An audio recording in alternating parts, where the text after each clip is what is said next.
শ্রমিকদের ন্যায্য মজুরি থেকে বঞ্চিত করা হচ্ছে, গেজেট বাস্তবায়ন করতেছেন না এবং রমজানের অজুহাতে বিভিন্ন প্রতিষ্ঠানে শ্রমিক ছাঁটাই করছেন এবং অনেক প্রতিষ্ঠান বন্ধ করে দিয়েছেন।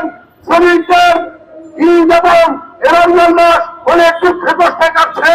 তাই আমরা আহ্বান করছি অবিলম্বে আমাদের সরকার ঘোষিত যে গেজেট, এই গেজেট অবিলম্বে বাস্তবায়ন করতে হবে এবং মালিকদেরকে বলছে অবিলম্বে গেজেটের যে সমস্ত দাবি দেওয়া সেই সুবিধাগুলি সরকার দিয়েছে অবিলম্বে তা মেনে নেন।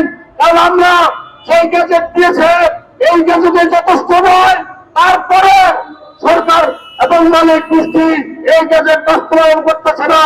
আমরা শ্রমিকদের ন্যায় সঙ্গত দাবি আদায়ের জন্য আজকে যেভাবে আমরা রাজপথে নেমেছি, আমরা প্রয়োজনে সারা বাংলাদেশে আমাদের যেই যত কর্মসূচি চলছে আজকে আমরা এই কর্মসূচির থেকে আরো বৃহত্তর কর্মসূচি ঘোষণা করবো আমাদের দাবি আদায় করার জন্য এবং গেজেট বাস্তবায়ন করার জন্য। আমরা